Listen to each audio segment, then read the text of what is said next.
Greetings, it's Catherine from Moonstarlodge in South Central Ontario with a reading for the new moon on June 14th at 10:54 p.m. It may be a different time where you live. Every moon cycle, and this is the 7th moon cycle coming up, has a feminine archetype, which we call a grandmother, associated with it.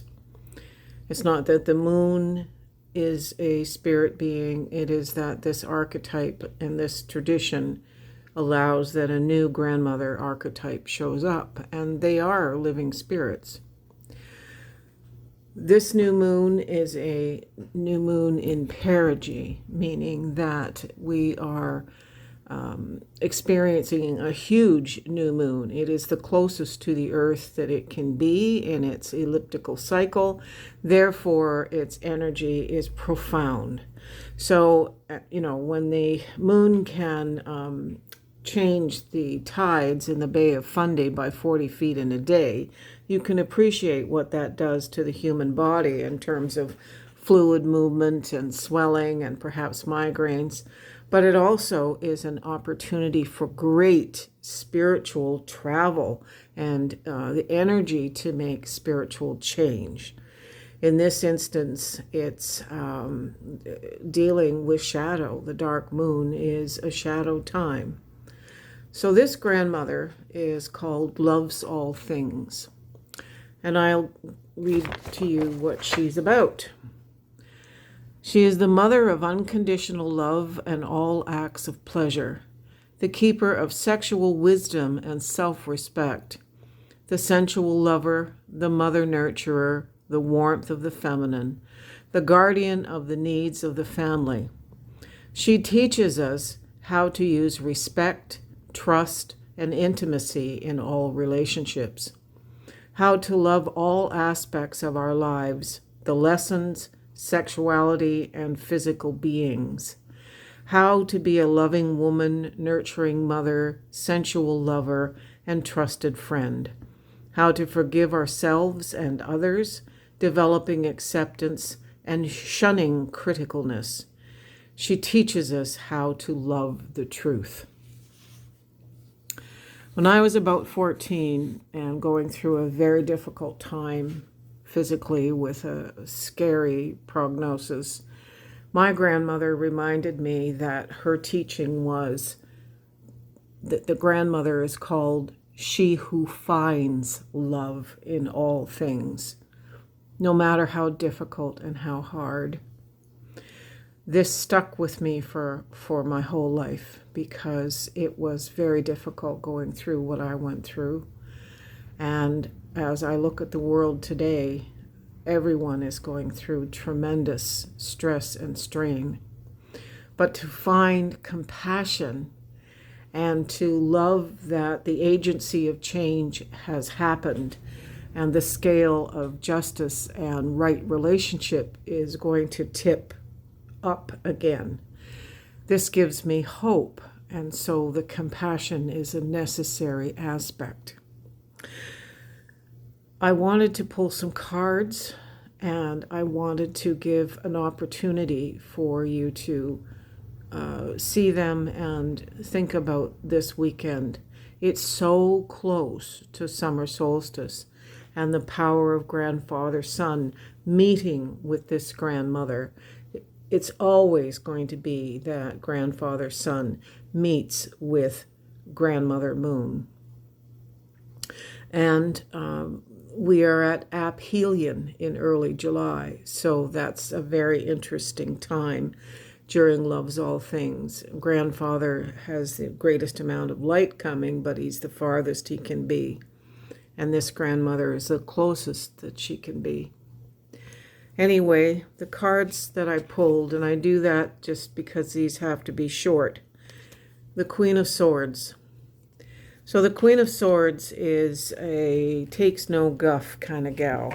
She is mentally at the peak of her life's capabilities. She has an acuity that cuts through the crap and allows us to see what's real. So with her archetype for us all to be aware of, there are no emotional sabotages involved with this Queen of Swords.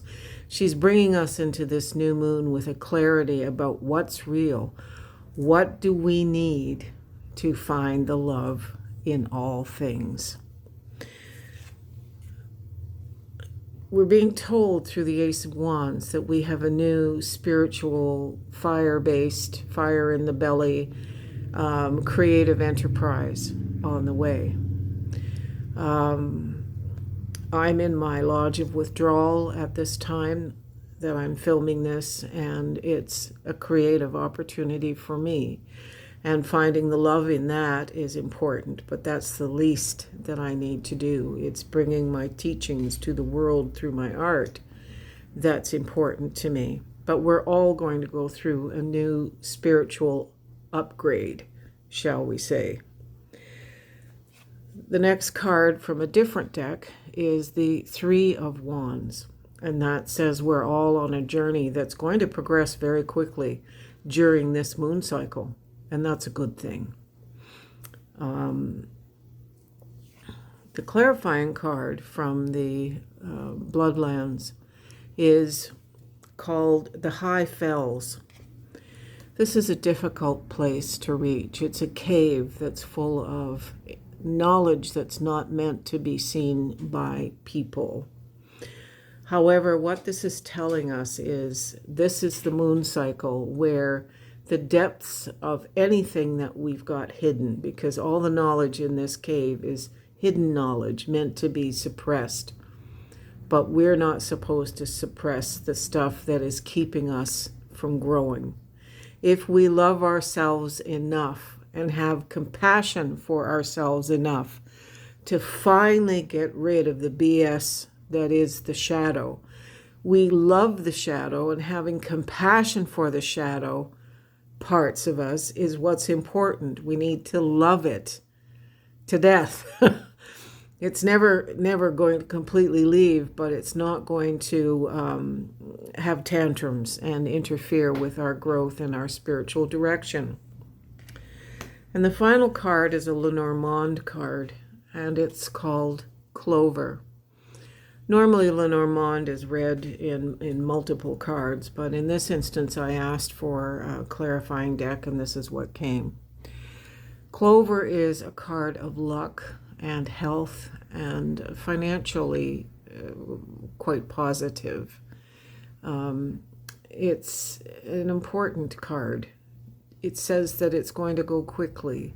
It says that there's luck on this journey reaching these buried things, that this is a good time. My grandmother was a teenager in World War I, a young mother in the Depression. 2 kids went off to World War II. 4 kids died, in that time period, and the residential school debacle and all those things. So by the time I came around in the 1950s, she had lived a full life. She was a senior, and she taught me to find love in all those things, because in love is strength and grace, and Viola Pigeon had grace. May we all find that on this weekend. Kichimigwech, Yahweh, Aho.